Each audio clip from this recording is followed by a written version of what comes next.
Students, आज की class का मैंने टॉपिक लिया है अलॉटमेंट ऑफ शेयर्स।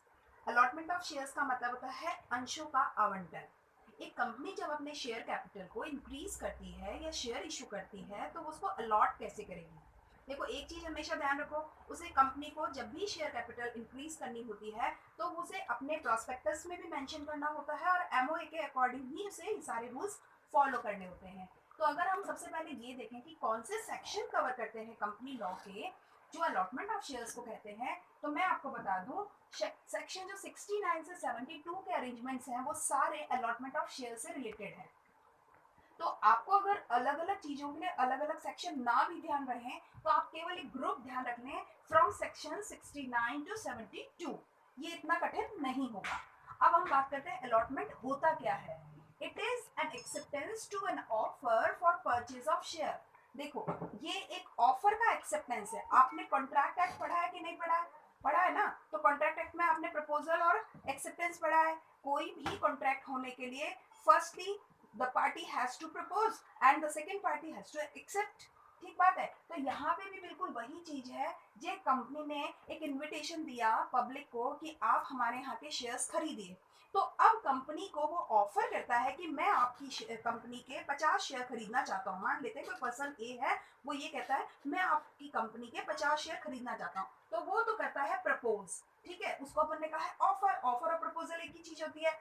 उस ऑफर के अगेंस्ट में कंपनी एक्सेप्ट करती है कि क्या आप 50 खरीद सकते हैं या 40 खरीद सकते हैं। वो जो भी उनकी अरेंजमेंट्स होगी उसके अकॉर्डिंग करेगी। तो जब तक कि एक्सेप्टेंस नहीं आएगी हम अलॉटमेंट नहीं कहेंगे। देखो, ऑफर आना यानी अप्लाई करना, जिसको अपन एप्लीकेशन कहते हैं, और उस एप्लीकेशन के ऊपर एक्सेप्टेंस होना उसको अलॉटमेंट कहते हैं। तो ये दो बातें आपको समझ में आनी चाहिए कि अलॉटमेंट ऑफ शेयर क्या है और अप्लाई ऑफ शेयर्स क्या है। ठीक है, तो अलॉटमेंट को हिंदी में अपन ने आवंटन कहा, और आवंटन के लिए कहता है जब किसी अंश को खरीदने के लिए जो उसने ऑफर किया था या प्रस्ताव रखा था उस प्रस्ताव के ऊपर कंपनी की जो स्वीकृति आई है यानी जो एक्सेप्टेंस आई है, that is allotment of share.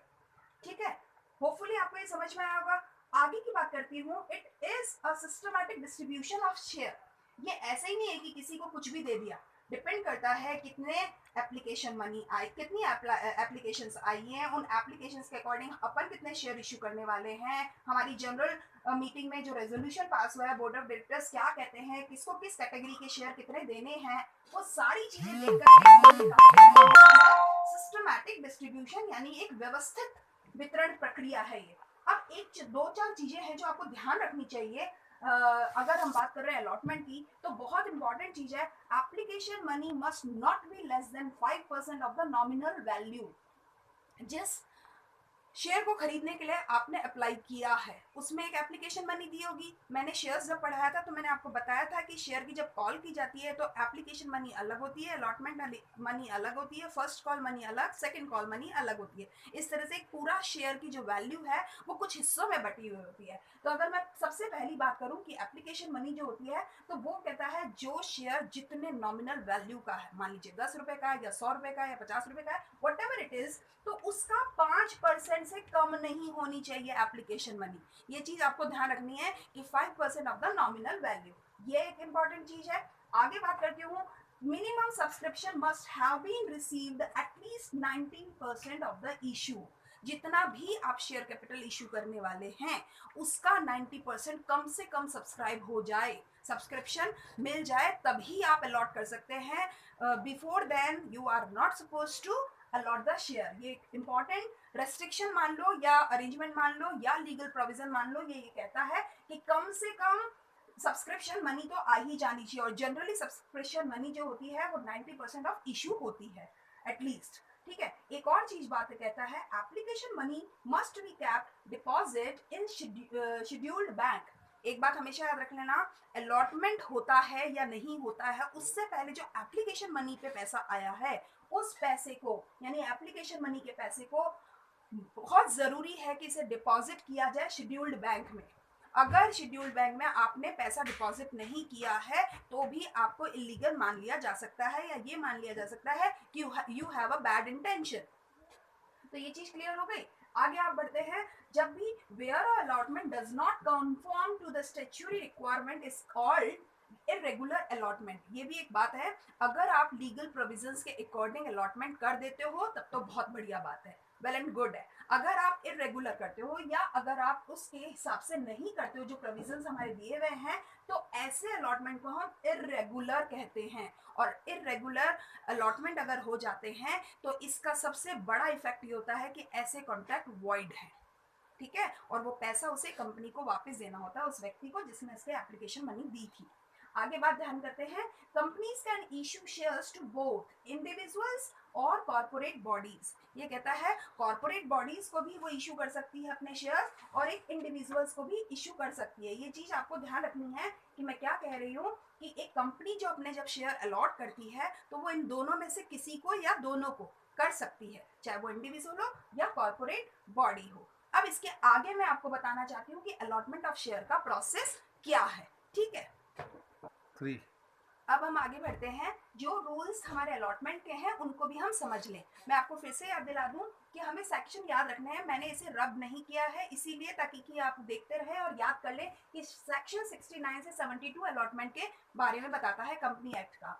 तो अब क्या क्या रूल्स हैं, कुछ रूल्स तो मैंने आपको शो कर दिया है, मैंने डिटेल में समझा देती हूँ। फर्स्ट है एप्लीकेशन फॉर्म को रिसीव करना, यानी ऐसे में क्या होता है, जब भी अलॉटमेंट ऑफ शेयर्स का काम शुरू होता है तो ऐसे में कंपनी का जो सेक्रेटरी है, जिसको अपन सीएस कह रहे हैं, इसकी मेन ड्यूटी होती है वो सबसे पहले जितने भी एप्लीकेशन लेटर आए हैं उसके ऊपर वो जांच करता है, यानी उनकी वो चेकिंग करता है। और अगर वो फॉर्म इनकम्प्लीट है या गड़बड़ हुई हुई है, कोई एरर है, तो उनको तो वो हटा देगा, और जो एकदम कंप्लीट है उनको वो छांट के अलग कर लेगा। जब वो छांट लेगा तो उसके बाद में वो कहेगा, उसमें ये चीज देखनी होती है कि ऑफर और एक्सेप्टेंस क्या हुआ है, मतलब कहीं ऐसा तो नहीं है कि ऑफर इतने ज्यादा शेयर्स को कर दिया गया हो कि जितना अपन इशू ही नहीं करने वाले हो। तो ये सारी चीजें जो इनग्रीवियंट्स होंगी वो सारी चीजें चेक कर ली जाएंगी, डिस्क्रिपेंसीज को रिमूव कर लिया जाएगा, और ऑफर और एक्सेप्टेंस को चेक करके उन्हीं फॉर्म्स को वो सेलेक्ट करेगा जिन फॉर्म्स पे वो कंप्लीट सेटिस्फाई होगा। आगे बात करते हैं प्रॉपर अथॉरिटी, यानी जो हमारा बीओडी है यानी बोर्ड ऑफ डायरेक्टर्स हैं, उनको वो ये चीज बताएगा कि इतने एप्लीकेशन आए हैं और इतने एप्लीकेशन लेटर जो है वो सही हैं जिनके ऊपर हम वर्क करेंगे।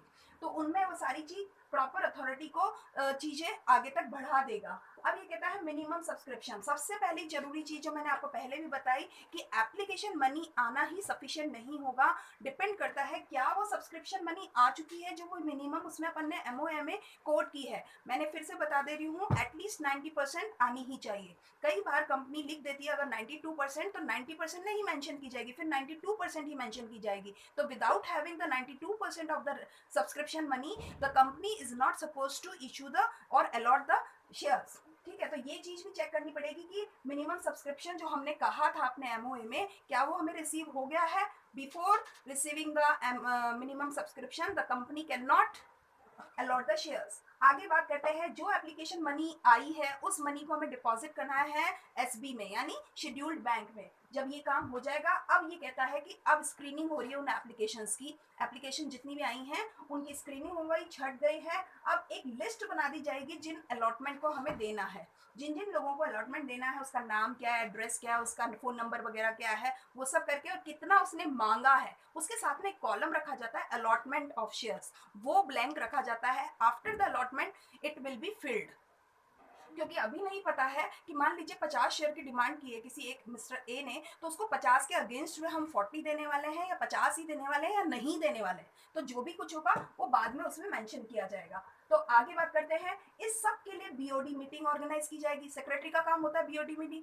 अब ये है एजीएम, एवरेज जनरल मीटिंग, तो एवरेज जनरल मीटिंग ऑर्गेनाइज करके वो बीओडी में ये सिंपल रेजोल्यूशन, जिसको जनरल रेजोल्यूशन कहा है, उसको वो पास करवा करके ये सारी चीजें क्लियर कर लेता है।